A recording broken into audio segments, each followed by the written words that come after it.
Welcome to Teaching Wave. Live to teach, live to learn. Comes to the laws of friction. Force laws of friction are empirical in character and approximate in their predictions. They do not have elegant simplicity and accuracy as that of gravitational force law or for the electrostatic force law. Now, let us consider when two bodies are placed in contact, the actual microscopic area of contact is much lesser than the true area of the surfaces, and it is proportional to the normal force because the contact points deformed plastically under the great stress that developed at these points. Many contact points actually becomes cold weld together.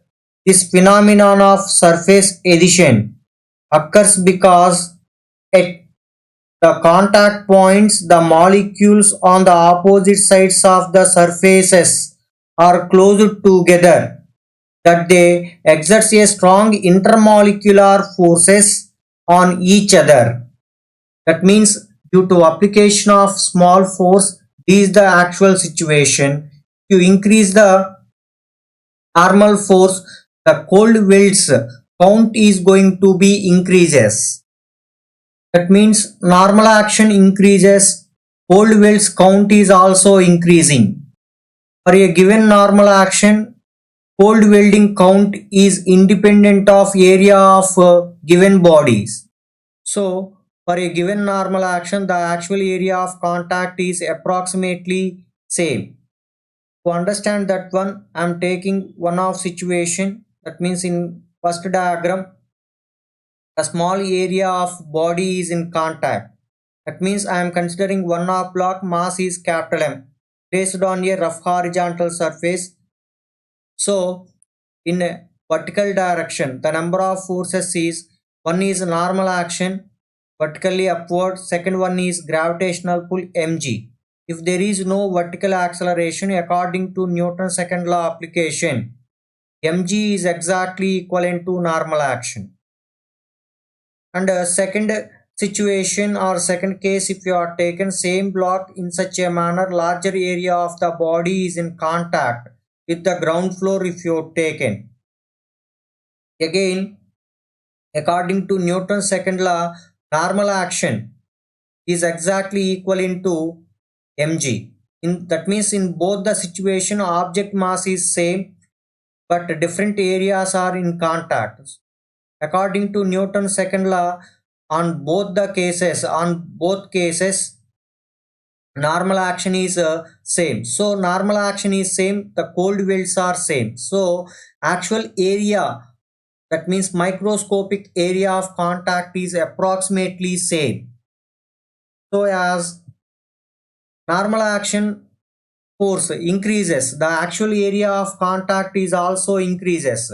That means smaller normal action or smaller normal force, the area of contact, actual area of contact is smaller as compared to the large normal force as shown in the diagram. That means normal action increasing, area of actual area of contact is also increases. That means the number of cold welds are going to be increasing.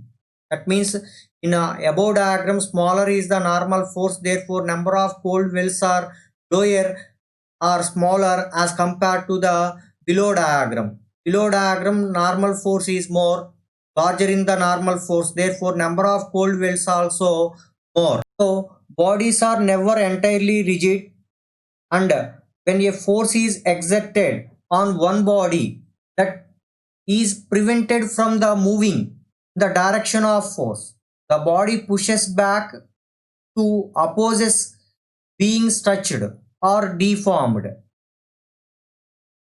That means due to application of external force, there exists an opposing force. That opposing force is mainly depends upon the number of cold welds.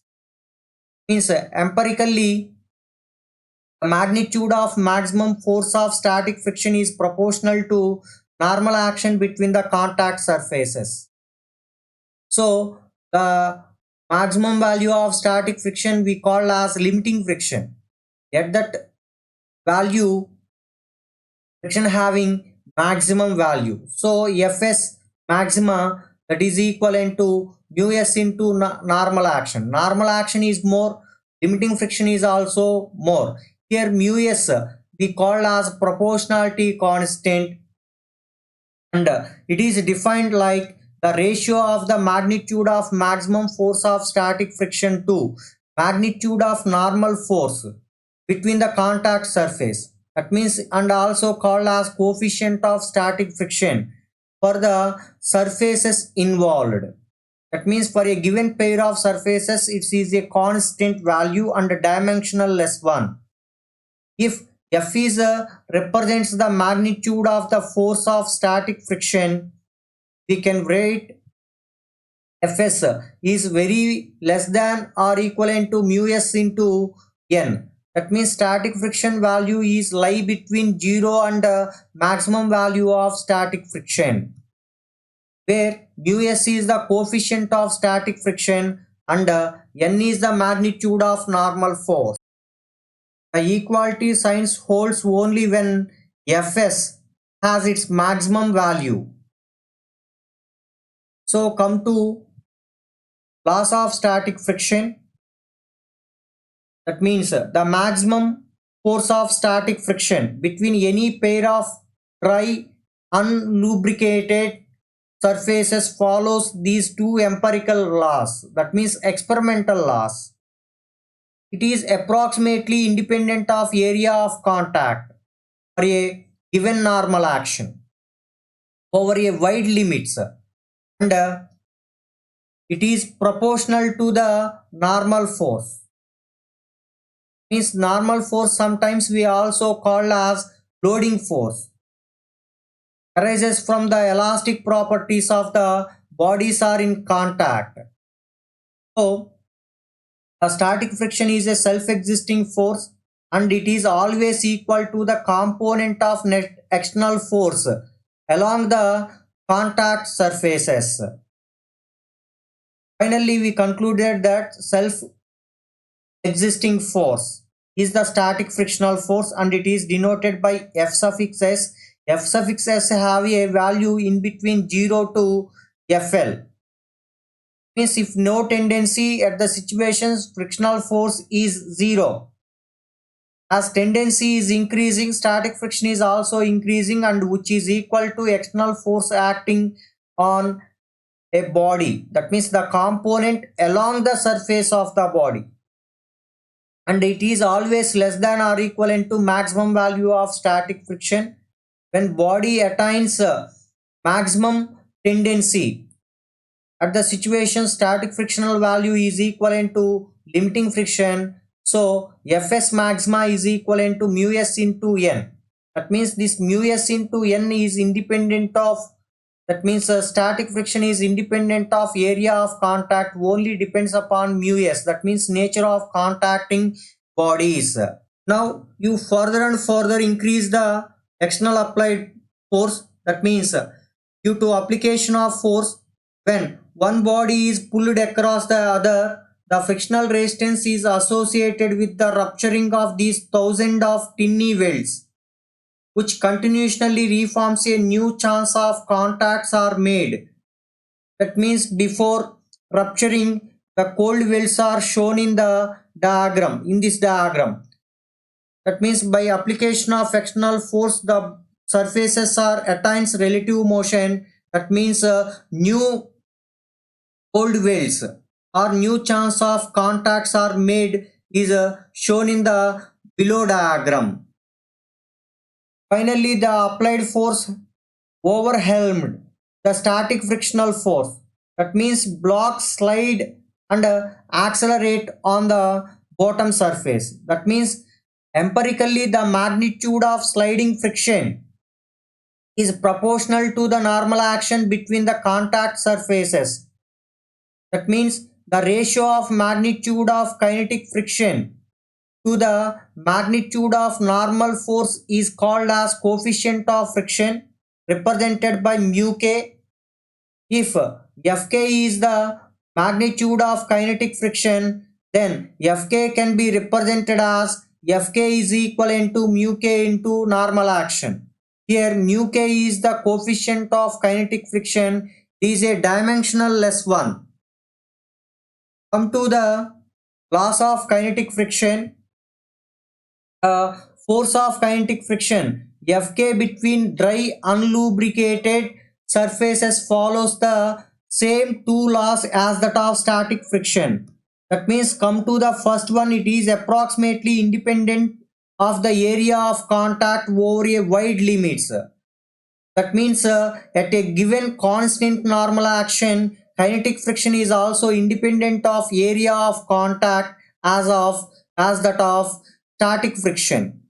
And come to the second law, it is proportional to the normal force. That means proportional to the loading force. That means loading force is more cold welds are formed, more friction will takes place. And the kinetic friction or the force of kinetic friction is also responsibly independent of relative speed with which the surfaces are move over each other. That means the cold welds are continuously ruptured and new cold welds are formed. That means the ratio of cold welds formed is always constant for moderate velocities. Now come to the coefficient of frictions. Both mu s and mu k are dimensionless constants, each being the ratio of the magnitudes of two forces. That is, one is frictional force, second one is normal action. Usually, for a given pair of surfaces, mu s is greater than or equivalent to mu k. The actual value of mu s and mu k are depends upon the nature of both the surfaces are in contact. In most cases, we can regard them as being constants. That means for a given pair of surfaces, mu k and mu s are generally treated as a constant. And over the range of forces and velocities we commonly encounter, both mu s and mu k exceed the unity, although commonly they are less than 1. It is a lot easier to move a loaded filling cabinet across a horizontal floor by using a cart with wheels than by sliding it. Now come to laws of rolling friction. The force of rolling friction Fr between dry unlubricated surfaces as follows. That means first law stated that it is independent of area of contact. That means area is more, frictional force, rolling frictional force is also more. Lesser is the area of contact, lesser is the friction, rolling friction, and which is different from static or sliding friction. Static or sliding friction is independent of area of contact, but rolling friction is depends upon area of contact for a given normal action. Now come to the second law. It is proportional to the normal force. That means normal force is more interlocks, therefore more cold welds are formed. Rolling friction also more. Now come to the third one. It is inversely proportional to the radius of the rolling body. Here I am considering this one is the one of rolling body. Rolling body is radius is capital R if you are taken. So Fr is inversely proportional to R. That means R is small. Frictional force is more. R is more. Frictional force is smaller. So rolling friction is represented as Fr is equivalent to mu R into N. Here mu R is the coefficient of rolling friction, dimensionless quantity. N is the normal action. We can also represent same rolling friction as Fr. Fr is equivalent to Bn by capital R. Here in the first expression, mu r is the coefficient of rolling friction without dimensions. But in second expression, B is the coefficient of rolling friction with dimensions of length. And capital R denotes that radius of the rolling body. Capital N denotes that normal force. That means if you want to maintain any rolling body with constant velocity on horizontal surface, at the situation normal action is shown in the diagram.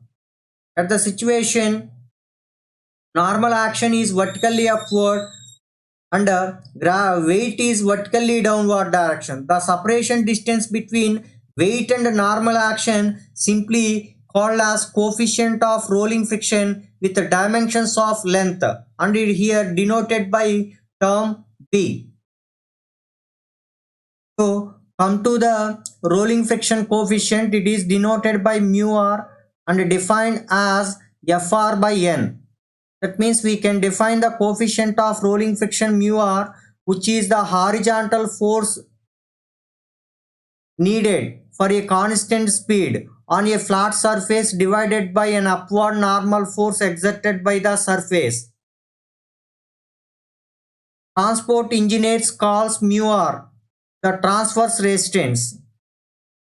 Typically the value of mu r are 0.002 to 0.003 for steel wheels on a steel rails and 0.01 to 0.02 for rubber tires on concrete. These values shows that one reason railroad trains are generally much more fuel efficient than the highway trucks.